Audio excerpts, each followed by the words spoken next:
Hi friends, कैसे हैं आप सब। आई होप कि सभी अच्छे होंगे। फ्रेंड्स, मैं अमरदीप, स्वागत है आपका मेरे YouTube channel medical lab testing knowledge में। फ्रेंड्स, आज इस वीडियो के अंदर हम डिस्कस करेंगे सिस्टिक फाइब्रोसिस डिजीज क्या होता है। सिस्टिक फाइब्रोसिस, जैसा कि आपने नाम सुना होगा, ये काफ़ी गंभीर डिजीज होती है और इसके सिम्टम्स क्या क्या होते हैं, इसके लक्षण क्या होते हैं। तो प्लीज़ वीडियो को आखिर तक देखिएगा। अगर आपको वीडियो अच्छा लगे तो प्लीज़ लाइक कीजिएगा, और फ्रेंड्स जिन्होंने मेरा चैनल सब्सक्राइब नहीं किया हुआ है तो प्लीज़ मेरे चैनल को सब्सक्राइब कीजिएगा। तो फ्रेंड्स, स्टार्ट करते हैं आज का अपना वीडियो कि सिस्टिक फाइब्रोसिस डिजीज क्या है। फ्रेंड्स, एक व्यक्ति या कोई भी पर्सन है, अगर वो अपनी ज़िंदगी में, यानी कि जब से वो पैदा हुआ है और जब तक वो आखिरी सांस लेता है, तब तक उसके अंदर कभी ना कभी कोई ना कोई डिजीज, कोई ना कोई इन्फेक्शन या कोई ना कोई शारीरिक समस्या हो जाती है या हो सकती है। ठीक है, लेकिन क्या है फ्रेंड्स, सभी डिजीज में अगर सबसे गंभीर डिजीज के बारे में हम बात की जाए तो वह निश्चित तौर पर आता है जेनेटिक डिजीज। यानी कि अगर नॉर्मल कोई डिजीज अगर उसको हुई है, कोई बीमारी अगर नॉर्मल हुई है, लेकिन जो सबसे ज़्यादा गंभीर मानी जाती है वो होती है जेनेटिक डिजीज, जो भी जीन के थ्रू जो भी डिजीज होने वाली होती हैं। क्योंकि जीन के अंदर जो जेनेटिक डिजीज मानी जाती है वो जीन में म्यूटेशंस होते हैं। ठीक है, तभी जेनेटिक डिजीज स्टार्ट हो जाती है। आगे बात करते हैं फ्रेंड्स हम इसके अंदर कि एक तरफ जहां बाकी डिजीज का पहले से बचाव किया जा सकता है, वहीं फ्रेंड्स जेनेटिक डिजीज का बचाव कर पाना काफ़ी ज़्यादा मुश्किल होता है। क्योंकि जेनेटिक डिजीज जो है ये हमें हमारे पेरेंट्स से मिलती हैं, यानी कि जो हमारे माता पिता होते हैं, क्योंकि उन्हीं के अंदर से हमारे अंदर जीन आते हैं, तो वहीं से ये डिजीज हमें मिलती हैं एक तरीके से।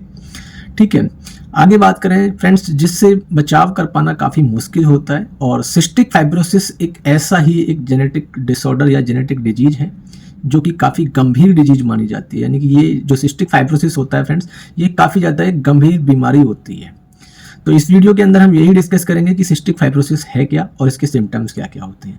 तो फ्रेंड्स, पहले बात करते हैं सिस्टिक फाइब्रोसिस क्या होता है। What is cystic fibrosis. Friends, cystic fibrosis एक गंभीर जेनेटिक डिसऑर्डर है, यानी कि गंभीर जेनेटिक डिजीज भी इसको बोल सकते हैं, जो कि रेस्पिरेटरी सिस्टम और हमारे डाइजेस्टिव सिस्टम को डैमेज करता है। यानी कि हमारे रेस्पिरेटरी सिस्टम और हमारे जो डाइजेस्टिव सिस्टम है ये फ्रेंड्स इसको डैमेज करता है, इसको नुकसान पहुंचाता है। फ्रेंड्स, पेशेंट के शरीर में जो टिश्यू, म्यूकस और स्वेट, यानी जिसे हम पसीना बोलते हैं, ठीक है, या फ्रेंड्स डाइजेस्टिव जूसी बनाने का काम करते हैं, उन्हें सिस्टिक फाइब्रोसिस की वजह से नुकसान होने लग जाता है। यानी कि वो उनके अंदर प्रॉब्लम स्टार्ट हो जाती है। ठीक है फ्रेंड्स, सिस्टिक फाइब्रोसिस के चलते टिश्यू को हुए इस नुकसान के चलते जो पसीना है, या फ्रेंड्स बात करें म्यूकस की, या फिर डाइजेस्टिव जूसेस जो होते हैं हमारे, ठीक है, वो गाढ़े होने लग जाते हैं एक तरीके से। और फ्रेंड्स, ये कुछ चिपचिपे टाइप में भी हो जाते हैं। ठीक है, एबनॉर्मल जीन म्यूटेशन के कारण हुई इस समस्या के चलते लुब्रिकेंट का काम करने की वजह, यानी कि जो फ्लूइड्स हैं, जो लिक्विड्स हैं, वो अंगों की जो नालियां होती हैं, जो ट्यूब्स होती हैं ना, उनको ये जाम करने लग जाते हैं। ठीक है, जब जाम हो जाएंगी तो हमें प्रॉब्लम ऑटोमेटिक हो ही जाएगी। ठीक है, वो सिकुड़ने लग जाती हैं कई बार। इस समस्या के कारण हमारे जो मेन ऑर्गन्स हैं, जिनको ये सबसे ज़्यादा डैमेज करते हैं या सबसे ज़्यादा जिनके अंदर ये क्षति पहुंचाते हैं, उनमें सबसे पहला आता है हमारा लंग्स, क्योंकि लंग्स में सबसे पहले इफेक्ट करता है। ठीक है, दूसरा होता है फ्रेंड्स इसके अंदर हमारा ऑर्गन्स पैनक्रियाज। ठीक है, हमारा लिवर भी हो सकता है और इंटेस्टाइन भी हो सकता है। तो इनको ये सबसे ज़्यादा डैमेज करने का चांस इनका रहता है। आगे बात करें फ्रेंड्स, हालांकि सिस्टिक फाइब्रोसिस जो है ये एक प्रगतिशील है और इससे दैनिक देखभाल की आवश्यकता होती है। सिस्टिक फाइब्रोसिस से जो पेशेंट, जूझने वाले जो पेशेंट्स हैं, वो आमतौर पर स्कूल या काम करने में सक्षम होते हैं। ठीक है फ्रेंड्स, सिस्टिक फाइब्रोसिस वाले पेशेंट जो हैं उनको रेस्पिरेटरी फेलियर या फ्रेंड्स कुपोषण जैसे कॉम्प्लिकेशन हो सकते हैं। ठीक है, लेकिन अगर किसी पेशेंट को सिस्टिक फाइब्रोसिस है या हो गया है तो उसे तुरंत डॉक्टर से संपर्क करना चाहिए और डॉक्टर के हिसाब से ट्रीटमेंट कराना चाहिए। ट्रीटमेंट से मैं ये नहीं कह सकता कि ये ठीक हो सकता है, लेकिन फ्रेंड्स क्या है कि ये कवर हो सकता है। ऐसा नहीं है कि 100% ठीक हो जाए, वैसे तो ये काफ़ी मुश्किल है इसका ठीक हो पाना, लेकिन क्या है कि इसको थोड़ा सा कंट्रोल किया जरूर जा सकता है। तो इसलिए अगर किसी को भी कोई प्रॉब्लम इस तरह की होती है तो तुरंत अपने डॉक्टर से संपर्क करें। अब बात करते हैं फ्रेंड्स हम यहाँ पर इसके सिम्टम्स की, कि सिस्टिक फाइब्रोसिस के सिम्टम्स क्या क्या हो सकते हैं।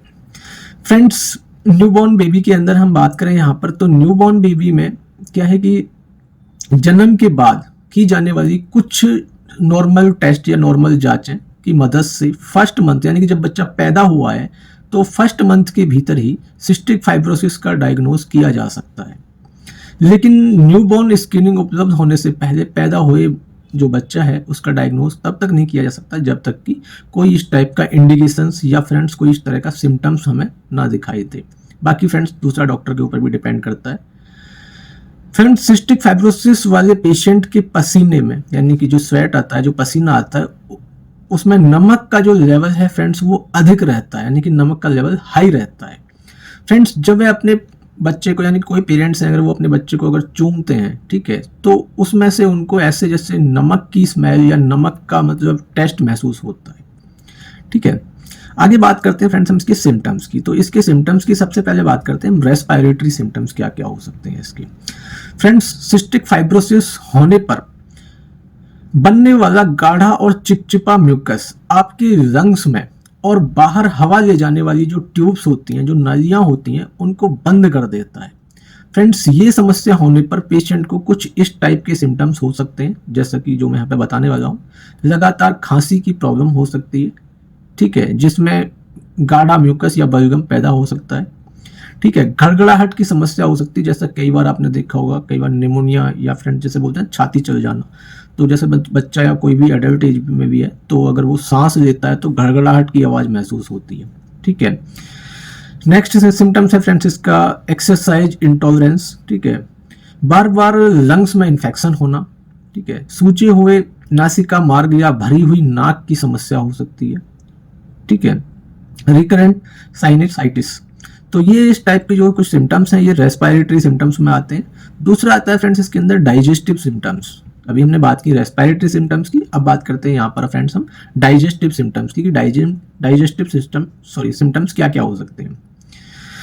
फ्रेंड्स जो गाढ़ा बलगम या जो म्यूकस है वो आपके पैनक्रियाज से पाचन एंजाइम को आपकी स्मॉल इंटेस्टाइन तक ले जाने वाली ट्यूब्स को भी अवरुद्ध कर सकता है, यानी कि जो ट्यूब्स हैं उनको ये ब्लॉक कर सकता है, उनको डैमेज कर सकता है।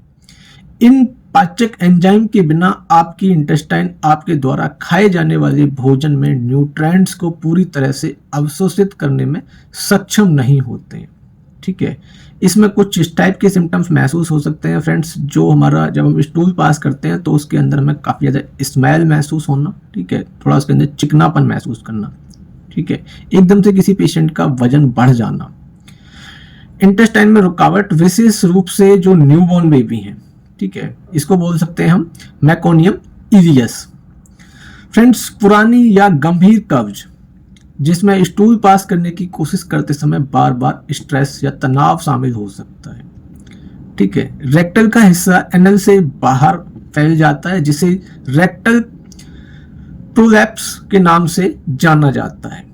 तो फ्रेंड्स ये इसके सिम्टम्स हो सकते हैं। बाकी फ्रेंड्स ऐसा जरूरी नहीं है कि सारे सिम्टम्स सेम ही होते हैं, पेशेंट टू पेशेंट भी डिपेंड करता है, क्योंकि किसको कितनी प्रॉब्लम है और किसको कैसी कंडीशन है किसकी, क्योंकि सबकी फैमिली हिस्ट्री, सबकी लाइफ स्टाइल सबका अलग होता है, तो सिम्टम भी चेंज हो सकते हैं। और ऐसा जरूरी नहीं है कि ये सिम्टम सिस्टिक फाइब्रोसिस के ही हो, क्योंकि बहुत सारे डिजीज में सेम सिम्टम्स भी हो सकते हैं। अगर किसी को इस तरह की प्रॉब्लम लगती है तो फ्रेंड्स सबसे पहले अपने डॉक्टर से संपर्क करें और डॉक्टर के हिसाब से जो भी वो ट्रीटमेंट स्टार्ट करते हैं उस आपके सिम्टम्स के हिसाब से, आपके डायग्नोज के हिसाब से, फैमिली हिस्ट्री के हिसाब से, उसके हिसाब से ही आप अपना ट्रीटमेंट कराएं। फ्रेंड्स अगर आपको मेरा वीडियो अच्छा लगा हो तो प्लीज़ वीडियो को लाइक कीजिएगा, और फ्रेंड्स जिन्होंने मेरा चैनल सब्सक्राइब नहीं किया हुआ है तो प्लीज़ मेरे चैनल को सब्सक्राइब कीजिएगा। बाकी फ्रेंड्स इसकी हम अगली जो वीडियो बनाएंगे इसके ऊपर, उसमें बात करेंगे हम कि जो सिस्टिक फाइब्रोसिस है इसके कॉजेस क्या हैं, ये कैसे मतलब स्टार्ट होता है, कौन सा जीन होता है जिस जीन की वजह से जो सिस्टिक फाइब्रोसिस है ये कौन से जीन की म्यूटेशन की वजह से ये होता है। तब तक के लिए friends thank you so much.